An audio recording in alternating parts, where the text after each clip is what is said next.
Indian in pain, but now it's like an Indian like getting pleasured. Yeah. And you say Shot City? Hey, and welcome here to the Thoughts of the Bench podcast. We are back again for episode 8, I believe. Kind of a test. But we're here with our esteemed panel of analysts. We got Kyle Mack over there. Kyle, how you doing? Ew. We got Hunter Utsi. Hunter, how you doing? Good. And Austin Guthrie. Austin, welcome. What's up? All right, everybody's good. Now that we are back, we would like you to follow us at Chi Bench Thought. That is our Twitter handle, and like us on Facebook. That would be greatly appreciated. Thank you. Okay, so we're gonna jump into talking about the Chicago Bulls. They lost in overtime tonight to the Charlotte Bobcats, and right now they're locked in the 4 seed. Possibly could face either the Wizards or the Nets. Anybody got any comment into that? I feel like they'd be better off with the Wizards. I'd like the Nets to play the Heat because they've swept them this year, and I fucking hate LeBron James and their dynasty. Thanks to burn. I completely agree with that. It'd be nice to face the Nets in the conference finals because I think the Bulls can get by Indiana and Washington. That'd be perfect. I second that wholeheartedly. Good analysis. I'm just glad to see the Bobcats making the playoffs. It's true. For Michael Jordan's sake. It's also a good angle on that. You gotta love Michael Jordan. I mean, they're not going to win anything, but it's good to see. He's not Eastern completely a Conference. failure of being an owner. Eastern Conference is a joke, though. What are they, like 16 games under 500 or something like that? The Raptors are in third.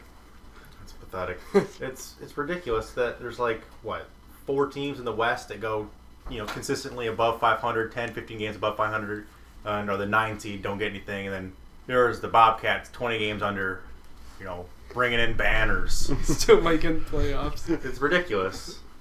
unfortunately, they'll have to go to Miami and play the Heat. So. Oh, well, yeah, but they're not worried about beating the Heat. They're worried about putting fans in the stands for the 2 games they get against the Heat, making that extra money, maybe having a little extra cap room. It's a bunch of BS. If I was going to start an NBA franchise, I would start it on the farthest East Coast city I could find. In 5 years, my team would make the playoffs easily. Just some jamokes. Undrafted. We only got to win 15 games. I mean, without them going back to the Hornets and selling all that merchandise, they would have made no money this year. It's very true. At all. Everybody's into this retro slogan, so the Hornets, it's going to market bring back well. the Hornets, but make a new logo. You sell twice as much. Makes sense. Ridiculous. I see a lot of people wearing that stuff around campus. Hornets. Jackets and hats. Purple. I have a Hornets hockey jersey. Updates on the games. The Wizards are up by 20 over the Celtics with 6 minutes left in the 4th, so that probably is who the Bulls are going to play. Beg your pardon. And the Nets are losing by 25 to Cleveland. In Cleveland with 6 minutes left. They sat Darren Williams, Joe Johnson, Kevin Garnett, and Paul Pierce tonight. Maybe tanking to face the Heat again. It's possible to set up a matchup. I didn't know there was still a team in Cleveland. After LeBron left, that was about it. It's a glorified college team, high school team. They're awful. You feel bad for Ted Mosby in these situations. Right? Still hates LeBron. So does everybody else. All right, we'll switch gears a little bit to the Blackhawks, who are in St. Louis right now, getting ready for their series against the Blues in the first round. They play tomorrow night at 7. That is where our first mailbag question comes in, and let me get that. Austin, I'd like to hear your take on the series while I try to find this. I think the Blackhawks are going to steal in 6, and I think that Kane and Taves are going to come back really fresh after their injuries. And I think that Crawford has a surprisingly good series. Well, surprisingly good. Surprisingly? He had a great playoffs last year. Yeah, it's not really surprisingly. It's more of a expectedly average to him because it's expected of him at this point. It's very true. And That's why it disappoints me. And our only mailbag question of the of the podcast, and we'd like to acknowledge you can comment on Facebook and tweet at us for questions you can hear live on the podcast. And this one's from Kern Buck. He's a co-worker of Austin and I, and he says, how big of an impact will Kane and Taves have coming off their injuries?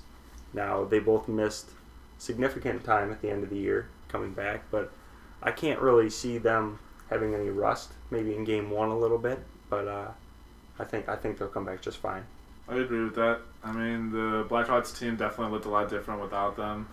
They're the two best players. I think that they get fresh legs when they come back, and I think that ultimately that helps them in the long run. I agree with that.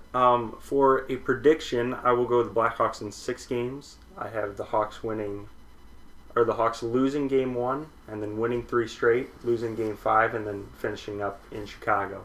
Hunter, what are your thoughts on the series? For how close I actually follow hockey, Yeah, it's kind of a... I mean, the Blues are good, and it's been back and forth since the season started. You are literally just going cliches right now. Oh, God. Well, no, like, seriously, they've been taking the lead from each other the entire season. It's what I've gotten from it. Blues do own the series record right now, 2-1. Yeah. So, I mean, they're good. Like, I get it's a rival game, but I'm not going to say the Blackhawks are going to win it. Because I don't know, I'm not well educated on the hockey. Okay. K-Mac, you got any insight on that? Fuck, K-Mac doesn't have anything either. I just actually talked to, this is a little inside information, I talked to the Blackhawks promotion and sales LM yesterday. He was at a panel I was on, and he was talking about the Blackhawks, and from his point of view, they're looking pretty good. So he's also an ISU alum, so that's cool. Yeah, I don't foresee the Blackhawks losing first round. Too good, too strong, too fast, too much experience, just too good. That's not cliche.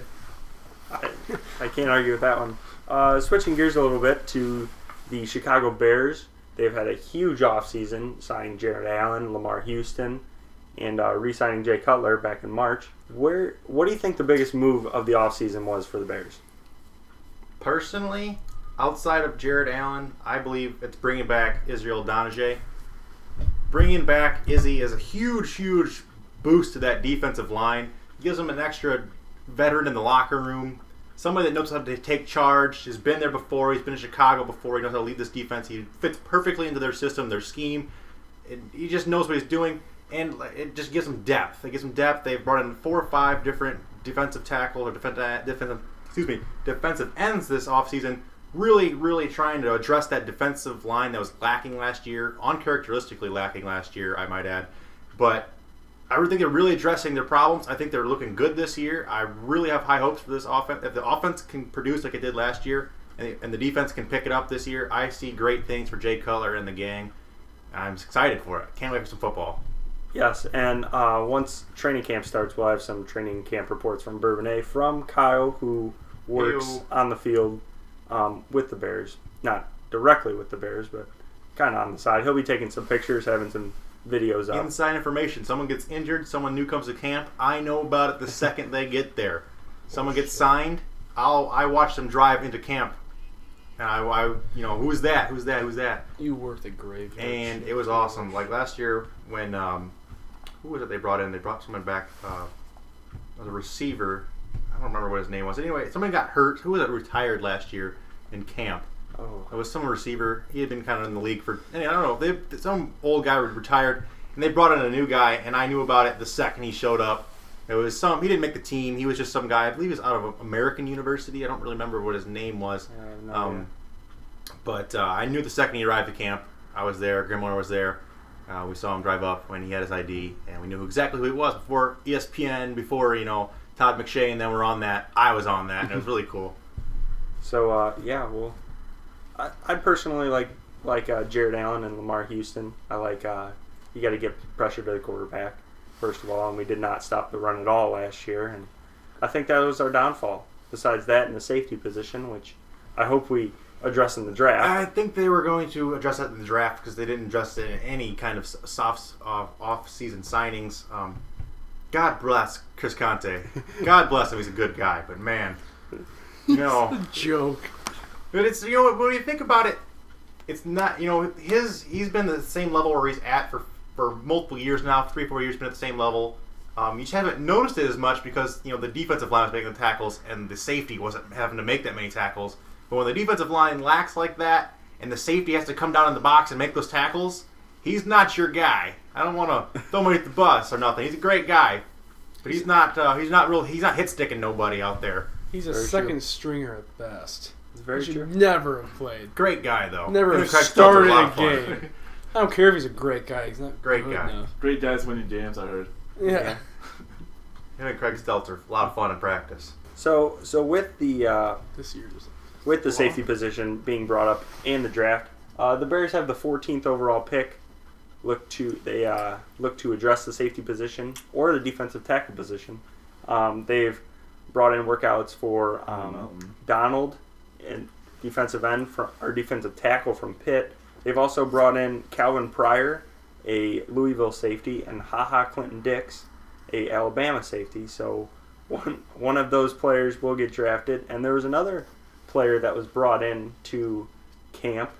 Hunter's going to tell us a little bit about Louis Nix from Notre Dame. Louis Nix, very humble man. Not just saying because I'm a Notre Dame fan, but I am saying that because I'm a Notre Dame fan.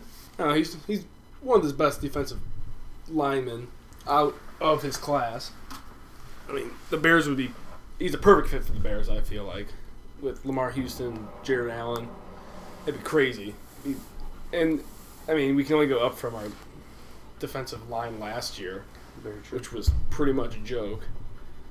And, I mean, yeah. the Packers are projected to get Louis Nix, and as a Chicago fan, no one wants, we would not want to see that happen, except for Mr. Austin Guthrie over there.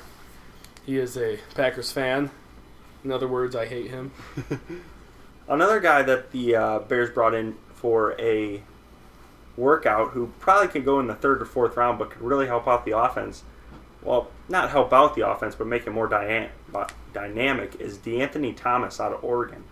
That would be a very interesting fit. He's 5'10", and can run like hell all over the field. He wants to be mainly used as a slot receiver in the NFL, which you could do some crazy trick plays and stuff with him with his speed. That'd be pretty nice to see. What do we have? We have the 14th pick and the 51st pick, or I believe so. Something like that. around those lines, yes. so I mean, we should be able to pick up some kind of hidden gem. Not even just out of the draft. Last year, I feel like, and I know he was a big name coming out of the draft 2 or 3 years ago, but I need to see Shea McClellan pan out this year. This is his year where he needs to have a breakout year. They brought in a lot of other defensive ends to kind of take his spot, take his time, and I want to see him work for his time. I mean, obviously you get drafted that high in the draft, you're going to get some minutes because you have to get those minutes because they took a risk on you. Mm-hmm. You have to see if you pan out. He's had his moments, he's had his spurts. I need to see something out of him where he needs to be challenging Jared Allen. He needs to be challenging the guys they brought in, Israel Donajay. Those guys, he needs to be challenging them every day in practice. He needs to be gaining, knowledge. He needs to be gaining technique. He needs to do something to impress me this season because so far, I don't want to say he's been a total bust because that's not true. He's done his part, but I feel like for the price they paid, they need to be getting a little more out of Shea McClellan. Not to diss on him or anything, but I feel like he could still elevate his game to another level, and I'd like to see that out of him to give him just that much more depth. I agree with that. Moving on from the Bears, we're going to bring in Austin back in here since he not a Bears fan. We're gonna talk a little bit about the Cubs and White Sox a little bit. Well, there's not much to talk about, but we're gonna try to wrap up some games here. The Cubs lost today. They played a doubleheader. They lost to the Yankees today, 3-0. Masahiro Tanaka, the guy from Japan who the Cubs missed out on in the offseason, just dominated the Cubs. 8 innings, 2 hits, no runs. And right now they are losing in the top of the 9th, but threatening in that patented fake rally that the Cubs always do every game. Threatening. There's nothing threatening about the Chicago Cubs. About to be 4-10 Chicago Cubs. But Austin, you got anything about the White Sox here? The White Sox right now are 1-1. That's in Chicago against Boston. On the bump is John Danks, and he started off slow, He's done a good job since then. Their only run coming once again via the error, reminiscent of the Alexei Ramirez error walk-off that happened last night, 2 nights ago. Last night. Just really keeping alive. Right now they got a guy on first, bottom of 6. So really excited about Alexei's hit streak. Definitely not something that I saw coming. And the Cubs just fell to the Yankees 2-0. So the Cubs haven't scored since Sunday. Oh man, it's That's almost Thursday. yeah. They haven't scored. Off Monday, postponed yesterday, and shut out in a doubleheader today. So I thought it was kind of cool that what the White Sox did yesterday. Before the game, they all wore Boston Strong shirts. Underneath it said "Sox Together." I thought it was kind of a nice gesture on the day of the Boston Marathon, and with Also with Jackie Robinson's jersey. mhm. Last night, all the players around the league were wearing that, so that was a nice tribute. All right, right now we're at the section of the show where we are going to do a rapid fire discussion. Just fire off questions, have our panel discuss what they think about it. Yesterday, our colleague who's not here, Cal Vigna, had an article of why Jabari Parker should not go to the NBA. What are your guys' takes on it? I mean, he met with Coach K yesterday, and he's going to make his NBA decision eventually. Maybe Thursday.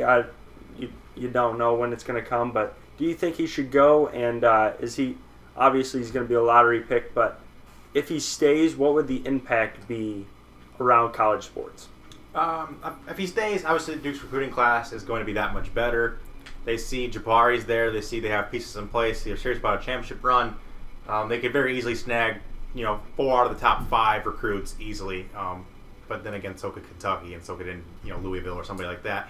But the whole staying in college thing versus the whole, obviously the money, fame, NBA thing. I'm torn. At the same time, I would love to see college basketball, player stars stay more than 1 year. I'd love to see a minimum of 2 rule imposed. But at the same time, a lot of them come from low income. They got a family support. And, they're one torn ACL away from all that being taken away from them. And, sometimes you just need spinning rims on a golden jet ski. So sometimes you just need to make that money. Or a Hummer, in LeBron's case. Right, yeah. Hunter, what do you think about it? I mean, I agree with Kyle. They should stay 2 years. I mean, you're not getting, you're going to see these teams like Duke, North Carolina, Michigan State, all of them not being able to have a good team because they sign these all-stars and they go to the NBA a year later. Mm-hmm. But, I mean, overall, they want to go to the NBA because they need a job. They need to make money to survive. Because a lot of them come from a poor family and it's more about just, respect to stay another year instead of just going to get more money. And I agree with the 2 years thing. I would have the guys at least get an associate's degree. If you're not going to go back in school, at least go for 2 years and knock out those credits for a degree, in my opinion. Yeah. I would have to agree with the 2 years. Having read Cal's article, not to brutally summarize it, but basically Jabari's defense is awful.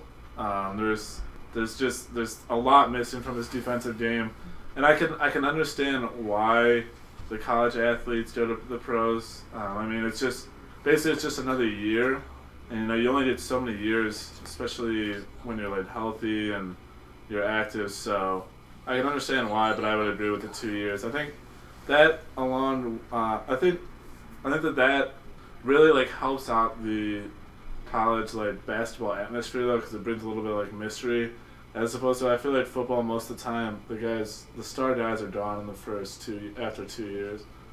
So basically get an associate and then they can do whatever they want. And a little bit of breaking news here: the Bulls will face the Wizards Sunday at 6 o'clock at the United Center to begin the Eastern Conference quarterfinals. So, 4 seed. Yeah, Four seed? Bulls got the 4 seed, so that means the Nets will have the Nets will have the 6 seed, and if the Nets win, they beat the Raptors, they will play the Heat in the second round. The Bulls pretty much got a dream scenario. They play the Wizards and then the Pacers back to back. So Pacers are tough. Pacers But- are tough, but But if you had to pick between the Pacers and the Heat, yeah.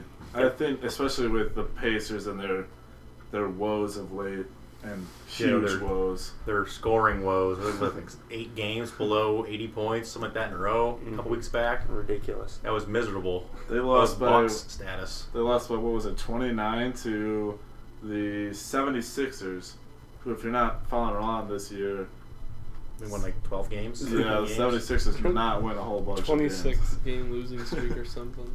All right, so moving back into our rapid fire section, Hunter did a piece today on free meals for Division I athletes. Now Not just free, unlimited. unlimited, free. Is that meals and snacks? Correct. Yeah, Meals and snacks. only for Division One. So what did you guys take on that? These rules are so stupid. It's- Just feed the kids. If you're gonna, I mean, if you're gonna make that money off them, they're gonna sell their jerseys. You're gonna fill those stands with those tickets. Those people are buying beer. They're buying pretzels. You know, they're making you money. You're not paying them jack. Give the kid Give him some food. Give the kid a piece of pizza and a cupcake now and then. And the poor kid's starving as is. It's not like he can have a part-time job when he's in season half the year and the other half the year is practicing, along with on top of however many credit hours he's taking.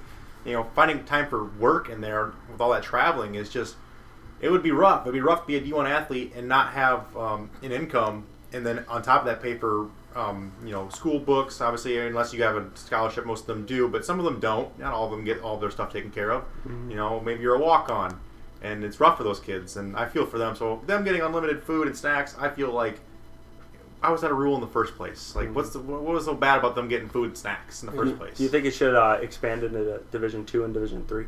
Yeah, I mean, what's the big deal? Well, the problem with that is it's They don't a make as different much board money. board of directors for each division. Uh-huh. So, like, I think, because UConn's Division One, Yeah. they're like, we don't want them to keep saying stuff like this. Let's do something. Let's Thank give you, them. Shabazz Napier, by the way. Yeah. Yeah, what? Hunter and Austin are referencing Shabazz Napier came out. Was it before the Elite Eight? Or It was. He said it before the Elite Eight, but when they made it to the Elite Eight, it's they were going far enough where it would strike conversation. What was the exact? I don't want to. He just said, well, I don't remember the quote. I think it was like some nights I go to bed with Yeah, like, it's just hungry. hungry, and like I don't like to go to bed starving, like just because he doesn't have any money, he used it already. Like Yet. He's Yeah. about He's 4 months away from being well off. Yes, agreed with that. So our next. domino effect. Just real quick update: the White Sox just hit a home run, none other than Alexei Ramirez, of course. So they are now up 3-1. So gotta love that. And Detroit just fell, so the Sox can claim sole possession of first place with the win tonight and the Detroit loss. All right, and moving on, a little NFL free agency news. Chris Johnson signed with the Jets today, a 2-year, $8 million deal. Is there any fantasy value? I know we're kind of a fantasy podcast. Oh, there is definitely fantasy value with Chris Johnson 2K over here. You think so? It would have been better if it had been with the Broncos. But, obviously, I mean, who else is the running backs of that team? Chris Ivory. Chris Ivory. And then they're going to get Michael Vick. So that could be... I mean, it could be an That interesting, could be fast-paced, dangerous. up-tempo offense. I mean, I'm not thrilled about the offensive line they've put around him. I'm not thrilled about the receiving core they've put around him. So I feel like there's going to be a lot of stacked boxes around him with an unproven quarterback. And I mean, it could be Michael Vick. We don't know that yet. Could be Geno Smith. It could be Geno Smith. It could be somebody that is shaky, or it could be Michael Vick. We know how much he's got left in the tank, injury-prone, especially when they're not surrounding him with the talent, obviously. But I feel like he's still got a little bit in the tank. I would value him as of right now, 3rd, 4th round pick in 10-person league, fantasy football. Definitely worth a look. Kind of a RB2. Yeah. Kind of. Yeah. If you're playing a flex player league, Mm-hmm. definitely something to keep an eye on. And if he's there in the 4th, 5th round, definitely snag him. Other than that, I mean, you're not obviously going to jump out on him in the first couple rounds when there's better backs. You get more touches, better lines, better offenses, obviously. But definitely an interesting scenario. Let's see how that pans out in camp, along with whoever they choose to be their quarterback. Could be another big factor in that. And they might, who knows, they might bring in another veteran wide receiver to, solidify that core. Mm-hmm. I just feel like he's going from one shit team to another shit team. It's very Like true. it. Pays the bills, I mean, man. he didn't even do that great last season with the Titans. Bad team. Yeah, but or the Jets. I mean, they're a good team. No, I didn't say that. They have more potential, I guess. But Gotta love Rex Ryan, though. I mean, he wasn't going anywhere in Tennessee. I mean, why not try somewhere else?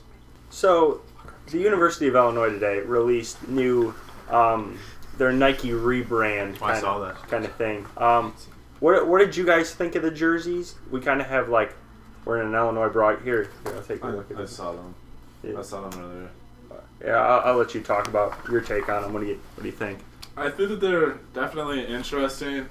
It seems like nowadays the team gets a new uniform every like 2 months or something, so it's not. I wouldn't say it's anything that I'm like breathtaking. I definitely think that I like them more than the old ones, but nothing outstanding like Oregon Light or something. Yeah, they can't. No one can compete with the Oregon uniform game. They are a step ahead. No. Always. It's flash or nothing up there, and it's amazing. It makes you want to be an Oregon fan. Very It's really true. good branding. It really is. What is you guys' take on the new jerseys? I mean, they'll be different in like 2 years from now. But like they're cool, definitely cool. I watched a video last night. They said they tried to mix in some old facets of the jerseys with some new kind of new looks and stuff. Yeah. I think it's an improvement. I mean, obviously, you can't go wrong with a cool looking jersey. I mean, obviously, I love the Illini colors: orange, blue, white. Great palettes they get. I mean, I like the color. I like the designs. Overall layout. I mean, I'm a big fan. I might pick one up, depending if they do good. I mean, we'll see. they do stellar. All right. Side note, real quick. What do you guys think of the new Florida State logo? They slightly changed it so it doesn't look like a Indian in pain, but now it's like an Indian like getting pleasured. Like it barely changed like the I have mouth not and the seen squint. this. That might be the title. That might be the podcast title. Oh. Indian getting pleasure. It's Might have like to be it. the change is so little, but for some reason it has such a big impact. See, like it went from like I'm in pain to like blow me harder. Or something. Like I don't know. It's a victory call. I mean, woo! Maybe they did that just as like a Jameis Winston sort of Yeah, shout out. All right. What's the girl's face look like? The second jersey I wanted to discuss is the new Tampa Bay jerseys. Oh wow, I had not seen those. Those You haven't? that actually looks good. I like it. I don't call it. Nike wow. Nike Orange. came out with new uniforms last year, right? Like for a bunch of teams. Yeah, it was like I think Nike took over. They took over 2 years ago. They took Okay. over the NFL jersey 2 years ago. And that was a good change. I really like that jersey though. So I don't think it's bad. I mean- What do you guys think? It's the Buccaneers. Like who really cares? I want to see what the alternate road jersey of that. Yeah, like it's gonna be. I think Where's it's the flashback, like light orange, full on? The cream color. Yeah, the They creamsicle did. color. They changed used their to have logo. those. Yeah. They changed their logo too, like slightly, but they changed it. Kind of a little more cartoony. It's cool looking though. Nothing beats the Chargers baby blues though. Ooh, Oh, those God. are nice. So I have- Yeah, you I did have have an the LT, LT. one. Yeah. Those are Baby, amazing. oh god, we'll go down in history for the coolest jerseys. I'm still pulling should have gotten for. the Doug Flutie.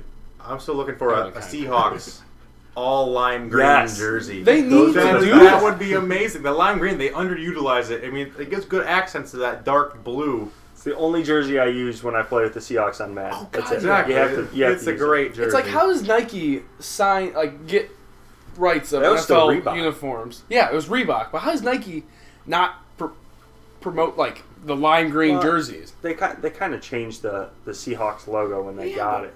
I mean, they kind of have a lime green tints in I it. mean, Nike's all about flash. You think they'd just be like, it's very true.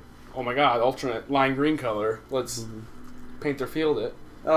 Last thing here, we wanted to give a shout out to friend of the podcast, Jackie Carmichael. His Iowa Energy lost in the playoffs last night, 131 to 126. Jackie started, had 2 points, 7 rebounds in 16 minutes. So he'll be on the show soon. I can't wait to have him back. We're gonna go to Kyle with a final thought. We'll go around and have one thing on mind. I did have something for this time, actually. I've been thinking about this. Perfect. Have you guys heard these rumors of Big Ten looking to expand possibly to ISU? ISU. Yes, I did see that. Thoughts on that? They said it was one Illinois school that they're looking for. I think that they're going to go with NIU because they're already in FBS football. Yeah, but they'd have to. I've actually talked with a football higher up, and they said that they're going to try to horseshoe the football stadium. Yeah. I mean, the football stadium, they just renovations, obviously. Looking forward to that. I mean, the basketball stadium is nice, but I did hear through the grapevine, because I do know some people that work there, they're looking to also renovate the entire movie board, the Jumbotron, all the skirts and video technology in there. It's kind of dated. It's been, 20, 30 years since they've done any of that. They're looking to get a new Jumbotron in there, maybe trying to make a play to upgrade their facilities in some kind of way. It's to make a play into the Big Ten. Obviously, like you said, other schools in Illinois that have a little bit bigger football program, a little bit better on the football side, would be a better fit.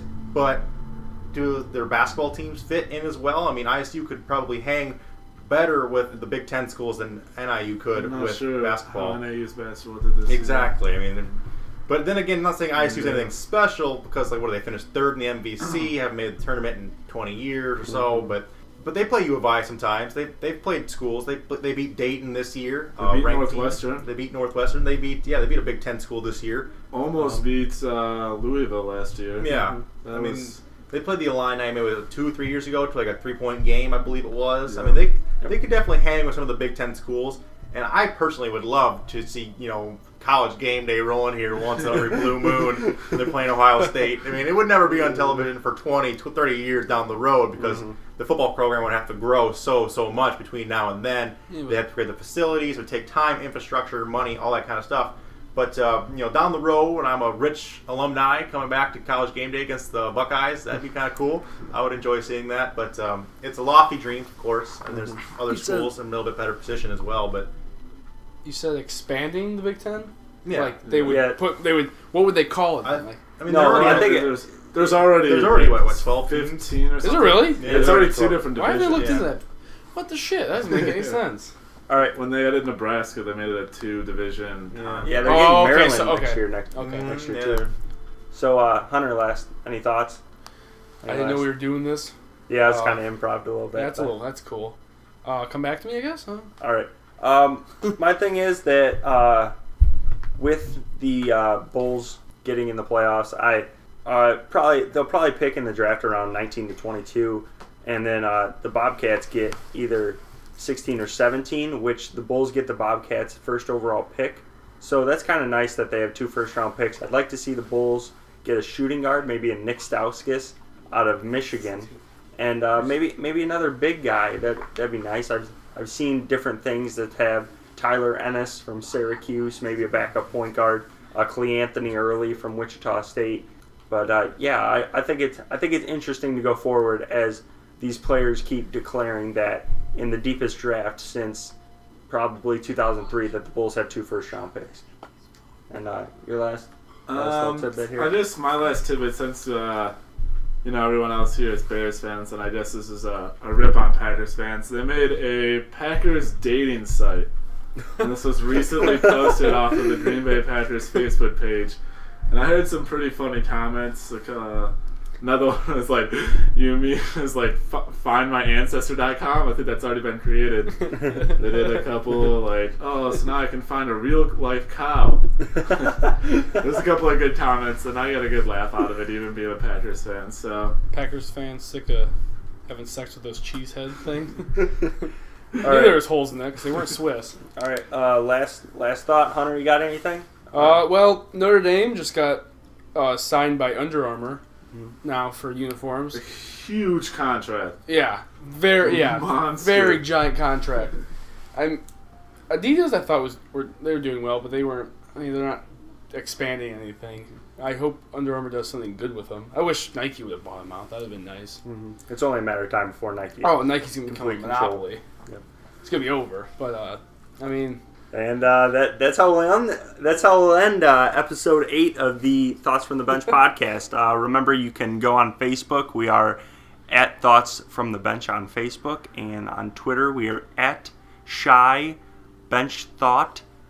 Go give us a follow, give us a like on Facebook, and interact with us. We'd like to make this more of a fan-friendly show. Thank you. Just redo it. So that's Family plan. we're gonna try to do that. So We need a sprint on this yeah, one. this is episode 8. We're gonna try to do these weekly. Might have a different panel every week. Try to have the same guys here, but this is what we're gonna do. So welcome back to Thoughts from the Bench. Make sure you follow us on Twitter, find us on Facebook, and check out our website. It's chicagobenchthoughts.wordpress.com. You can see the website on our Twitter page. So give us a click, read our articles. We're all posting articles, working our butts off, trying to get some information out to you, get some discussion posts, get some interactions with you. So thank you very much. We'll be back next week with a new range of topics. For Kyle, Hunter, Austin, I'm Luke, and we're signing off.